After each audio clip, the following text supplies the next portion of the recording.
সংবাদ সবাইকে স্বাগত জানাচ্ছি। আমি ফিরোজ তোহা। শুরুতেই সংবাদ শিরোনাম জানিয়ে দিব এই মুহূর্তে আমাদের হাতে থাকা সর্বশেষ গুরুত্বপূর্ণ আপডেট সংবাদ। বিএনপির কেন্দ্রীয় নেতা কাকন হাসপাতালে ভর্তি। এরপর জানিয়ে দিব আগামী 5 বছর আওয়ামী লীগকে ঘুমাতে দেব না বলছেন চুন্নু। জানিয়ে দিব বিএনপি জামাত বাঙালি জাতিসত্তাকে কলঙ্কিত করতে চায় অভিযোগ করলেন নাসিম। আওয়ামী লীগের যুগ্ম সাধারণ সম্পাদক ঢাকা ৮ আসনের সংসদ সদস্য কৃষিবিদ আফম বাহাউদ্দিন নাসিম বলেছেন, আমরা দেশরত্ন শেখ হাসিনার নেতৃত্বে অসাম্প্রদায়িক চেতনায় বাঙালি জাতিসত্তা আমাদের সংস্কৃতি এবং ঐতিহ্যকে রক্ষা করব। বিএনপি জামাত নামক গোষ্ঠী সাম্প্রদায়িক বিষ বাষ্প সরিয়ে আমাদের বাঙালি জাতিসত্তাকে কলঙ্কিত করতে চায়। এদিকে বেনজির আহমেদের মালিকানাধীন সাবানা ইকো রিসোর্টের কর্মচারীদের হামলায় শিশুসহ আহত 7। গতকাল শনিবার 13 এপ্রিল বিকেলে সদর উপজেলার শাহাপুর ইউনিয়নের বৈরাগীটোল গ্রামে অবস্থিত সাবানা ইকো রিসোর্টে এ দুর্ঘটনা ঘটে। এবারে জানাবো ইরানের হামলায় যে ক্ষয়ক্ষতি হল ইহুদিবাদী ইসরায়েলের, এবং সর্বশেষ জানিয়ে দিব পাল্টা হামলা চালাতে পারে ইহুদিবাদী ইসরায়েল, উচ্চ সতর্কতায় ইরান। দখলদার ইসরায়েলে হামলা চালানোর পর ইরান জুড়ে উচ্চ সতর্কতা জারি করা হয়েছে। যে কোনো সময় ইসরায়েল পাল্টা হামলা চালাতে পারে এমন আশঙ্কায় এ সতর্কতা। খবর আল জাজিরার। প্রিয় দর্শক, এতক্ষণ শুনছিলেন সংবাদ শিরোনাম, এবারে বিস্তারিত। তবে তার আগে বন্ধুরা, আপনি কোন জেলা থেকে আমাদের সংবাদটি দেখছেন কমেন্ট করে জানিয়ে দিন এই সংবাদ সম্পর্কে আপনার মূল্যবান মতামত। প্রিয় দর্শক, আপনি যদি আমাদের চ্যানেলে নতুন হয়ে থাকেন, ভিডিওটি দেখতে দেখতে চ্যানেলটি সাবস্ক্রাইব করে রাখুন, যাতে করে আমাদের লেটেস্ট আপডেট সংবাদগুলো সবার আগে আপনার কাছে পৌঁছে যায়। এবারে বিস্তারিত। বিএনপির কেন্দ্রীয় নেতা কাকন হাসপাতালে ভর্তি। বাংলাদেশ জাতীয়তাবাদী দল বিএনপির জাতীয় নির্বাহী কমিটির স্বাস্থ্য বিষয়ক সম্পাদক ডাক্তার পারভেজ রেজা কাকন হার্ট অ্যাটাকে আক্রান্ত হয়ে গুরুতর অসুস্থ অবস্থায় হাসপাতালে ভর্তি হয়েছেন। বর্তমানে তিনি আশঙ্কামুক্ত বলে চিকিৎসকের বরাতে জানিয়েছে বিএনপির মিডিয়া সেলের সদস্য অধ্যাপক ডাক্তার মোর্শেদ হাসান খান। তিনি বলেন, বিএনপির কেন্দ্রীয় স্বাস্থ্য বিষয়ক সম্পাদক ডাক্তার পারভেজ রেজা কাকন রোববার সকালে ম্যাসিভ হার্ট অ্যাটাকে আক্রান্ত হয়েছে। পরে তাৎক্ষণিকভাবে রাজধানীর আসগর আলী হাসপাতালে ভর্তি করা হয়েছে। সেখানে তিনি বিশেষজ্ঞ ডাক্তারের তত্ত্বাবধানে চিকিৎসাধীন আছেন। ডক্টর মোর্শেদ হাসান খান জানান, ডাক্তার কাকনের হার্টে ব্লক ধরা পরে চিকিৎসকেরা 3টি রিং পরিয়েছেন। ডাক্তার কাকনের দ্রুত আরোগ্য কামনায় সবার কাছে দোয়া চেয়েছে তার পরিবার। এছাড়াও বিএনপির মহাসচিব মির্জা ফখরুল ইসলাম আলমগীর, বিএনপি চেয়ারপারসনের উপদেষ্টা ও জিয়াউর রহমান ফাউন্ডেশনের নির্বাহী পরিচালক অধ্যাপক ডাক্তার ফরহাদ হালিম ডোনার এবং সিনিয়র যুগ্ম মহাসচিব রুহুল কবির রিজভী প্রমুখ ডাক্তার কাকনের দ্রুত আরোগ্য কামনায় দোয়া করেছেন বলে জানিয়েছে বিএনপির মিডিয়া সেলের সদস্য সাইরুল কবির খান। আগামী 5 বছর আওয়ামী লীগকে ঘুমাতে দেব না বলছেন চুন্নু। জাতীয় পার্টির মহাসচিব কিশোরগঞ্জ 3 করিমগঞ্জ তারাইল আসনের সংসদ সদস্য সাবেক মন্ত্রী বীর মুক্তিযোদ্ধা অ্যাডভোকেট মুজিবুল হক চুন্নু বলেছেন, সরকারকে জনগণের কাছে জবাবদিহিতা করতে হবে। সে কাজটা পার্লামেন্টের মাধ্যমে আমি করছি। হতে পারি আমরা সংখ্যায় কম, বিরোধীদের সংখ্যায় 50 থেকে 60 জন হলে কি হবে? যদি কথা বলতে না পারি, বঙ্গবন্ধুর সময় 1971 সালে 292 সংসদ সদস্যের বাবু সুরঞ্জিত সেনগুপ্তর মতো একজনই কাঁপিয়ে রাখত। তাই বিরোধী দলের সংখ্যাটা বড় নয়, কথা বলাটা বড়। কথা বলতে পারলে 2-4-5 জনই যথেষ্ট। তাই আমাদের উপর আস্থা রাখেন। 5টা বছর আওয়ামী লীগকে ঘুমাতে দেব না। সরকারকে জনগণের পক্ষে যা তা বলার সুযোগ দেব না। শনিবার বিকেলে পাটজাত পণ্য উৎপাদন এবং রপ্তানিকারক কিশোরগঞ্জ চেম্বার অব কমার্সের সদস্য শফিউল আলম জনের দেয়া উপজেলাবাসীর জন্য ফ্রি অ্যাম্বুলেন্স হস্তান্তর অনুষ্ঠানে প্রধান অতিথির বক্তব্যে এসব কথা বলেছেন তিনি। মুজিবুল হক বলেন, বিদ্যুতের নামে 90,000 কোটি টাকা জরিমানা দিয়েছে। কেন দিল?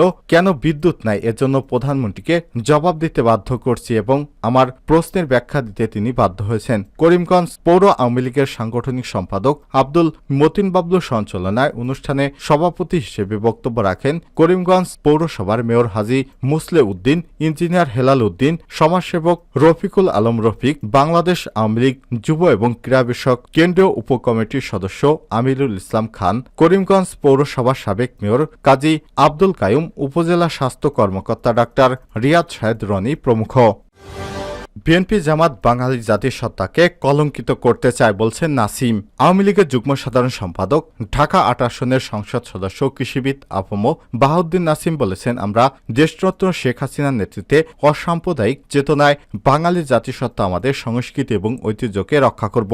বিএনপি জামাত নামক গোষ্ঠী সাম্প্রদায়িক বিষ বাষ্প ছড়িয়ে আমাদের বাঙালি জাতিসত্তাকে কলঙ্কিত করতে চায়। এরা অসাম্প্রদায়িক অনুষ্ঠানগুলোকে নষ্ট করে আমাদের ঐতিহ্যগুলোকে নষ্ট করতে চায়। রোববার সকালে বাংলা নববর্ষ ১৪৩১ উপলক্ষে রাজধানীর বাহাদুর শাহ পার্কের সামনে ঢাকা মহানগর দক্ষিণ আওয়ামী লীগ আয়োজিত আলোচনা সভা এবং বর্ণাঢ্য র্যালির উদ্বোধন অনুষ্ঠানে তিনি সব কথা বলেন। নাসিম বলেন, বিএনপি জামাত বাংলাদেশের সাম্প্রদায়িক জঙ্গি গোষ্ঠীর পৃষ্ঠপোষকতা করে। বিএনপি জামাতের হাত থেকে আমাদের জাতির পিতার স্বপ্নের সোনার বাংলাদেশকে রক্ষা করতে হবে। আমরা দেশরত্ন শেখ হাসিনার নেতৃত্বে আমাদের বাংলাদেশকে এগিয়ে নিয়ে যাব। কোনো ষড়যন্ত্রই আমাদের এগিয়ে যাওয়ার পথকে বাধাগ্রস্ত করতে পারবে না।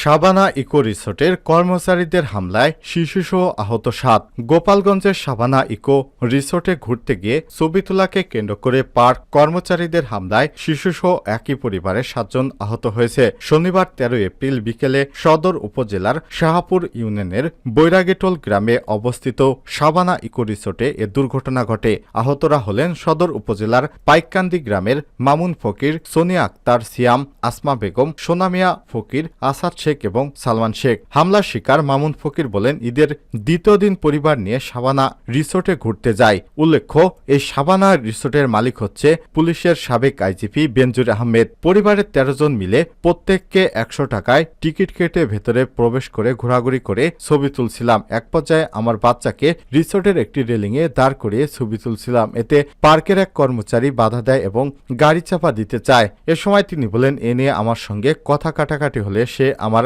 পায়ের উপর গাড়ির চাকা তুলে দেয়। আমি তাকে ধাক্কা দিলে সে ফোন করে আরো ৪ থেকে ৫ জনকে নিয়ে আসে। তারা আমাকে লাঠি দিয়ে পিটায় এবং মাথায় আঘাত করলে মাথা ফেটে যায়। আহত মামুন আরো বলেন, আমার মা এবং বোনেরা ঠেকাতে গেলে তাদেরকেও লাঠি পেটা করা হয়। ছোট বাচ্চাদের কিল ঘুষি এবং লাথি মেরে মাটিতে ফেলে দেয়। আমি যদি মারা যেতাম তাহলে আমার সন্তান এবং মা বাবার কি হতো? আমি আইনের আশ্রয় নেব। সাবানা ইকো রিসোর্টের ম্যানেজার মোহাম্মদ আসাদ কালবেলাকে বলেছেন, আমি কাজে ব্যস্ত ছিলাম, শুনেছি কথা কাটাকাটির ঘটনা ঘটেছে, কিন্তু মারপিটের ঘটনা ঘটেছে এটা আমাকে কেউ বলেনি। তারপর আমি বিষয়টি খোঁজ নিয়ে দেখছি, যদি এরকম হয়ে থাকে তাহলে খুবই খারাপ ঘটনা, ব্যবস্থা নিব। ইরানের হামলায় যে ক্ষয়ক্ষতি হল ইসরায়েলের। ইরানের নজিরবিহীন হামলায় অনেকটাই কুপকাত ইসরায়েল। দেশটি এখন পর্যন্ত কি পরিমাণ ক্ষয়ক্ষতি হয়েছে তা প্রকাশ্যে আনেনি। নতুন একটি বিবৃতি দিয়েছে ইসরায়েলের সেনাবাহিনী। ইসরায়েলের প্রতিরক্ষা বাহিনী আইডিএফ জানিয়েছে, ইরানের বিপুল সংখ্যক ক্ষেপণাস্ত্র এবং ড্রোন তারা প্রতিহত করেছে। রোববার ১৪ এপ্রিল বার্তা সংস্থা রয়টার্সের এক প্রতিবেদনে এসব তথ্য জানানো হয়। আইডিএফ জানায়, শক্তিশালী আকাশ প্রতিরক্ষা ব্যবস্থা ব্যবহার করে ইরানের সংখ্যাগরিষ্ঠ হামলা প্রতিহত করেছে তারা।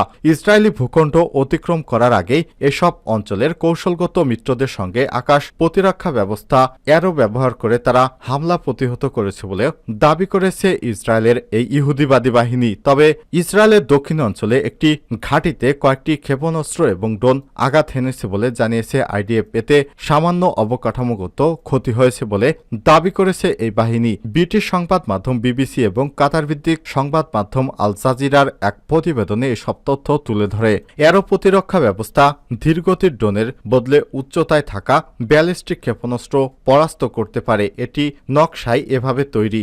গাজা যুদ্ধের শুরুতে ইয়েমেন থেকে উৎক্ষেপণ করা হুতিদের ব্যালিস্টিক ক্ষেপণাস্ত্র ভূপতিত করতে এই প্রতিরক্ষা ব্যবস্থা ব্যবহার করে ইসরায়েল। আইডিএফ এর মুখপাত্র ড্যানিয়েল হাগারি বলেছে, ইরানের হামলায় একজন আহত হওয়ার খবর জেনেছে তারা। তিনি বলেন, ইরান বেশ কয়েকটি ক্ষেপণাস্ত্র ইসরায়েলে আঘাত হানার পর একটি সামরিক ঘাঁটিতে ক্ষয়ক্ষতি হয়েছে। তবে কোন ঘাঁটিতে কি ধরনের ক্ষতি হয়েছে তা স্পষ্ট করেনি ইসরায়েল। হামলায় কে আহত হয়েছে তা নিয়ে হাগারি বিস্তারিত কিছু জানায়। তবে এর আগে ইসরায়েলের অ্যাম্বুলেন্স পরিষেবার পক্ষ থেকে জানানো হয়, প্যারামেডিক ৭ বছরের এক মেয়েকে চিকিৎসা দিয়েছে। আরদ অঞ্চলে বেদুইন অধ্যুষিত এলাকায় গোলার আঘাতে মেয়েটি আহত হয়েছে। ইসরায়েলি সেনাবাহিনী বিবিসিকে জানিয়েছে, দেশটির ভেতরে চলাচল কিছু নিষেধাজ্ঞা প্রত্যাহার করা হয়েছে। টাইমস অব ইসরায়েলে প্রকাশিত খবরে বলা হয়েছে, নাগরিকদের আরও আশ্রয়কেন্দ্রের কাছে থাকতে হবে না, তবে জমায়েত এবং সব ধরনের শিক্ষা কার্যক্রম এবং স্কুলে যাওয়ার উপর নিষেধাজ্ঞা বহাল রয়েছে।